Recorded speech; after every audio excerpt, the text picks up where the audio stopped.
What's up, everybody? Welcome back to Movie Minutes. My name is Jordan. I'm your host, and right now we're going to talk the highly anticipated Kingsman sequel, Kingsman: The Golden Circle.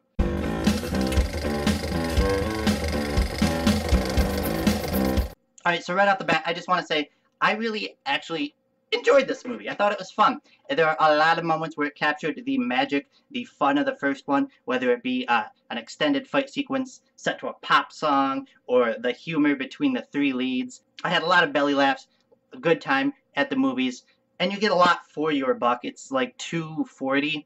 And still at that runtime, Matthew Vaughn, in an interview with Collider, he said he left like an hour on the cutting room floor. That's insane. And you can tell, at least I could tell, a lot of that was missing in the movie, especially when it came to Julianne Moore's villainess named Poppy. She's kind of a kooky, cannibalistic businesswoman. She wants to take over the world. Of course she wants to take over the world.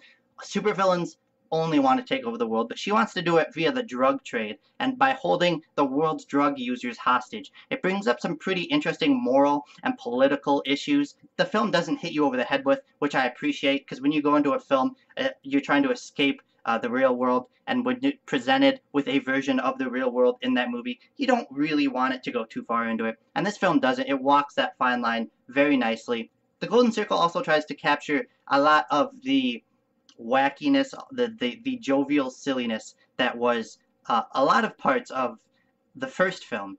The first film wasn't all of that. It was a lot of grounded moments, particularly when you talk about Samuel L. Jackson's character. He was the villain in the first one, and his work and the way his character was written really balanced the silliness, because he was kind of an eccentric, crazy man, but he was also Jackson's work kind of grounded that character in a sense of reality. I could buy him as an actual threat inside the real world, an actual opponent for these Kingsmen. But here, Julianne Moore is pretty much just a cartoon, a sick, twisted cartoon character. She's pretty much stuck in Barbie mode. She's always smiling at you, and she has this faux welcoming accent, and she's grinding people into burgers, and she's eating them. It's what movie is she in? I don't know. You'll have to tell me. It's like Matthew Vaughn was like, yeah, this villain needs to be equally weird, and they've just focused on that and nothing else. And then the Golden Circle, this may or may not be a spoiler for you all. The film is called Kingsman: The Golden Circle, and you find out that the Golden Circle is the name of her, Julianne Moore's character, her name's Poppy, of Poppy's secret organization. But we never go into any detail. We never explore why the Golden Circle has any significance. Why does she call it that? What does it represent? I don't know. And the very first thing you see in this movie, it's an extended fight sequence featuring Taron Egerton, set to Prince's pop anthem, Let's Go Crazy, which I love. I love that song. But the fight sequence lasts the entirety of that song. It goes on for a little too long, but the fight choreography overall, I think, is one of my favorite things about these films. It's just as awesome here. It's just, there's a little too much of the over-the-top in this film, and not enough of what I loved of the first one, or what really grounded it for me, which was the characters.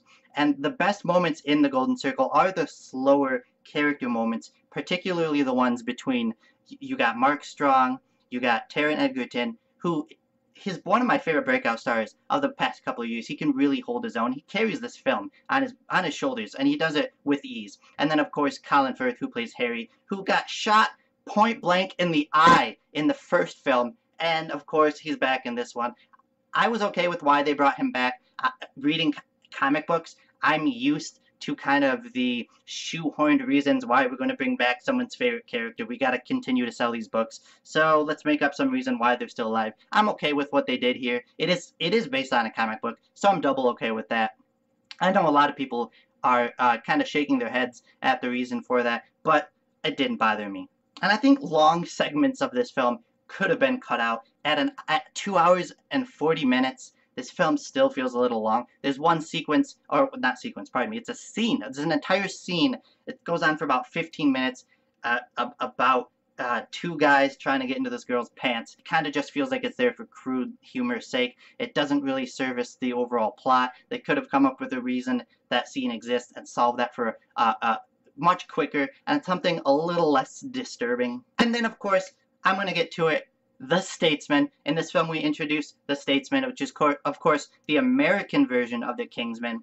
Now, in this one, you see it in the trailer, so I'm not spoiling anything. Poppy, Julianne Moore's villainess, she destroys the Kingsman bases. And so the Kingsmen, they need help, they need resources, so they team up with the Statesman. And this, of course, Channing Tatum and Jeff Bridges, they are heavily featured in the marketing for this film, barely in the movie. I'm not okay with that. I said the same thing a couple weeks ago about Mother. I think that's false advertising. That's not okay. You're tricking people into giving you their money and promising them a certain product, and that product is not being fulfilled here. There are probably just a couple of short scenes each in this film. That's not okay. So if you're going into this film excited to see Channing Tatum, adjust your expectations. You're not going to get a lot of them. Overall, guys, I had fun with this film. It's a little long. You can tell things have been cut out. Doesn't have the grounded heart of the first film, but I still enjoyed it. I got some hearty belly laughs. I'm going to give Kingsman: The Golden Circle a B-.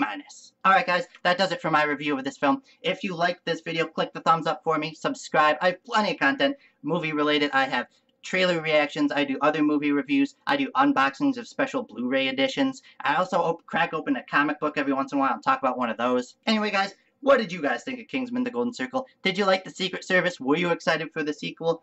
Were you excited to see Channing Tatum and now you're a little disappointed? Let me know in the comment section below. I want to hear from you. And again, as always guys, thanks for watching. And till next time, take care.